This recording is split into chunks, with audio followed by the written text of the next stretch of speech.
NIM 505118096, jurusan Jurnalistik C angkatan 2018 semester 6.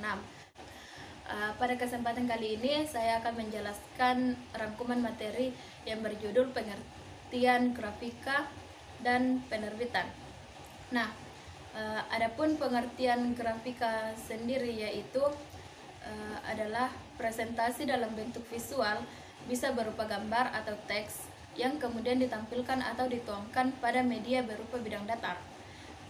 Kemudian penerbitan adalah semua benda tercetak berisi tulisan atau karangan, kumpulan foto atau reproduksi karya-karya gambar lainnya yang mempunyai nilai berita, penerangan, ilmu pengetahuan, dan hiburan. Selain itu, adapun jenis-jenis dari grafika dan penerbitan. Jenis-jenis grafika. Adapun jenis-jenis grafika yang pertama itu relief.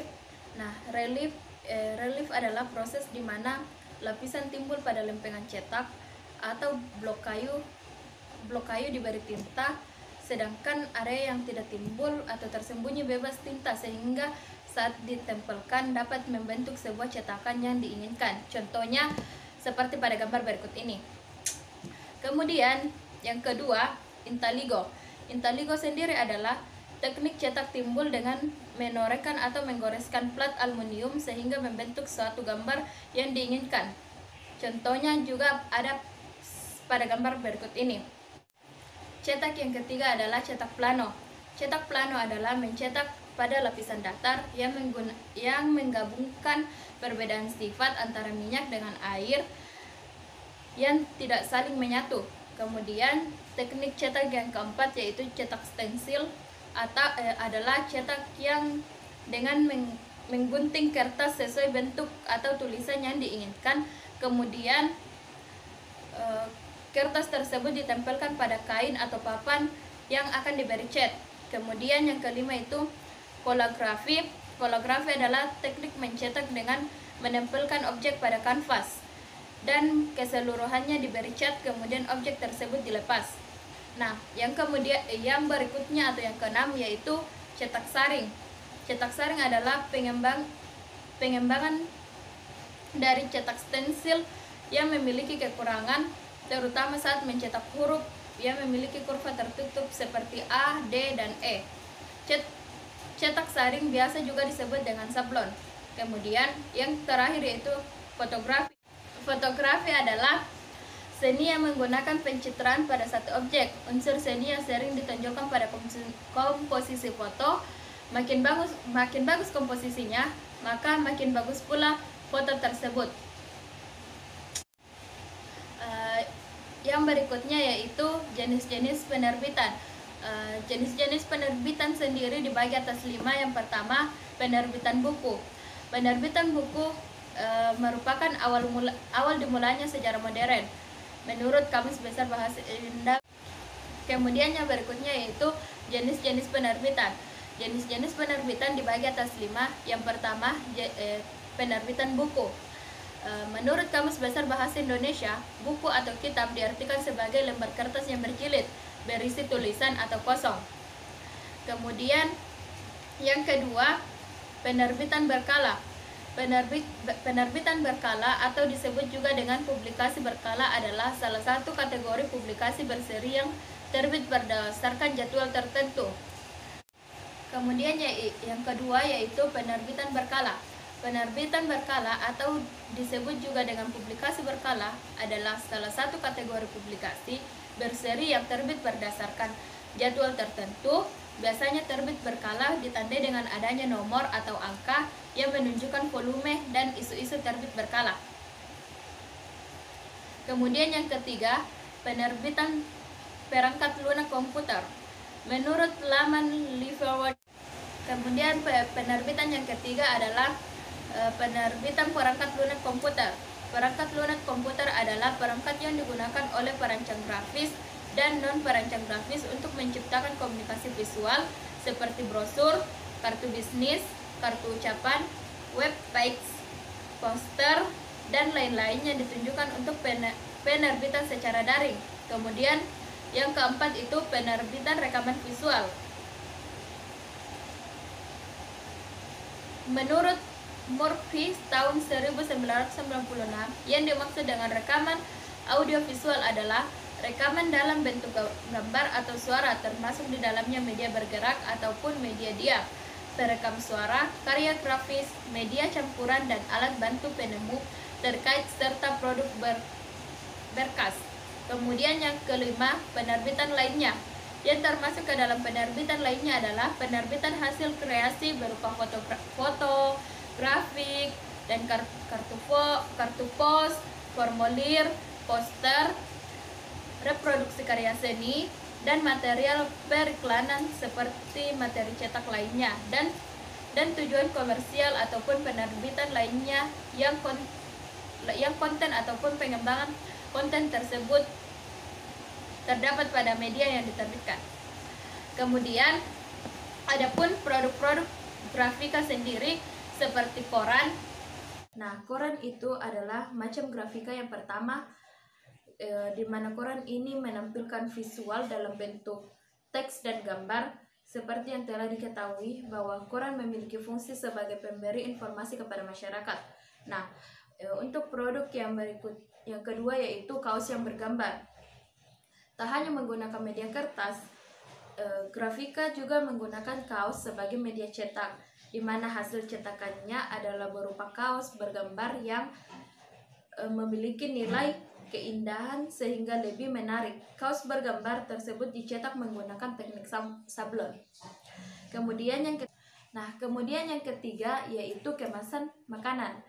Kemasan makanan ternyata juga merupakan macam grafika yang sering ditemukan setiap harinya. Kemasan makanan ini memiliki fungsi sebagai pengemas makanan serta menjadi ajang promosi produk tersebut. Biasanya teknik percetakan kemasan itu menggunakan cetakan digital. Kemudian yang keempat yaitu poster. Poster berfungsi sebagai media promosi dan media pembelajaran. Kini poster banyak dicetak dengan menggunakan teknik digital printing sehingga hasilnya lebih menarik. Kemudian yang kelima yaitu iklan. Meskipun dunia teknologi semakin berkembang, tetapi membuat iklan dalam media cetak masih tetap digunakan hingga sekarang. Tetapi kini iklan juga bisa dipasang di website atau televisi sehingga akan mudah tersampaikan kepada pembaca. Nah, itulah tadi produk-produk dari grafika sendiri. Kemudian, adapun produk-produk dari penerbitan, yang pertama yaitu buku. Buku adalah kumpulan atau himpunan kertas atau bahan lainnya yang dijilid menjadi satu pada salah satu ujungnya dan berisi tulisan, gambar, atau tempelan. Setiap sisi dari sebuah lembaran kertas pada buku disebut sebuah halaman.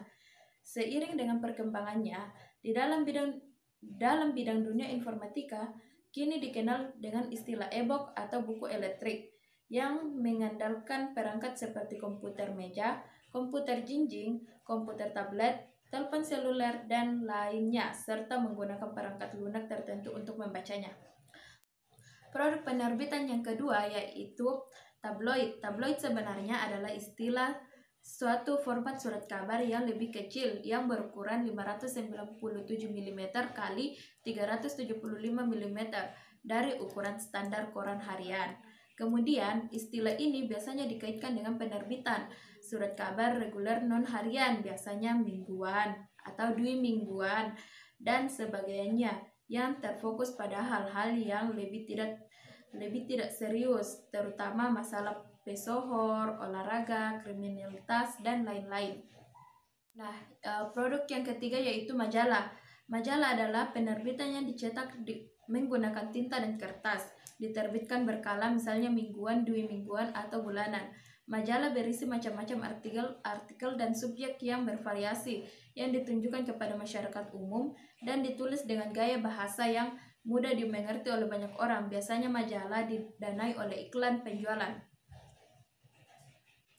Yang keempat adalah buletin. Buletin adalah publikasi oleh organisasi yang mengangkat perkembangan suatu topik atau aspek tertentu dan diterbitkan atau dipublikasikan secara teratur atau berkala dalam waktu yang relatif singkat, harian, mingguan, ataupun bulanan. Buletin ditunjukkan kepada halayak yang lebih sempit yang berkaitan dengan bidang tertentu saja. Tulisan dalam buletin umumnya singkat dan padat, mirip berita, di mana digunakan bahasa yang formal dan banyak istilah teknis berkaitan dengan bidang tersebut. Yang berikutnya adalah jurnal akademik, adalah sebuah terbitan prodik yang sudah melalui penelaahan sejawat tanpa karya yang berkaitan dengan disiplin akademik diterbitkan. Jurnal akademik berperan sebagai forum pengenalan dan presentasi penelitian baru dan saran kritik terhadap penelitian yang sudah ada. Isinya biasanya berbentuk artikel yang memaparkan penelitian asli, artikel tinjauan dan tinjauan buku. Istilah jurnal akademik berlaku untuk terbitan sarjana di semua bidang. Jurnal ilmiah dan jurnal ilmu sosial kuantitatif memiliki variasi bentuk dan fungsi dibandingkan jurnal humaniora dan ilmu sosial kualitatif. Aspek spesifik. Nah, yang berikutnya itu adalah film. Film juga dikenal sebagai move, gambar hidup. Film teater atau foto bergerak merupakan serangkaian gambar diam yang ketika ditampilkan pada layar akan menciptakan ilusi gambar bergerak. Karena efek fenomena PHI, ilusi optik ini memaksa penonton untuk melihat gerakan berkelanjutan antar objek yang berbeda secara cepat dan berturut-turut. Proses pembuatan film merupakan gabungan dari seni dan industri. Sebuah film dapat dibuat dengan memotret adegan sesungguhnya dengan kamera film, pemotretan gambar, atau dengan model miniatur. Nah, yang terakhir yaitu kartu pos. Kartu pos adalah selembar kertas tebal atau karton tipis berbentuk persegi panjang yang digunakan untuk menulis pengirim tanpa amplop dengan harga yang lebih murah daripada surat. Kartu pos yang pertama di dunia diterbitkan di Australia pada tanggal 1 Oktober 1869 dengan nama Correspondence Krates. Kartu pos biasanya dikirim orang-orang saat berkunjung ke luar negeri sebagai semacam kenang-kenangan yang menandai bahwa mereka telah berkunjung ke negara tersebut. Itulah tadi materi yang sempat saya jelaskan. Lebih dan kurangnya mohon dimaafkan. Wastabiqul khairat. Wassalamualaikum warahmatullahi wabarakatuh.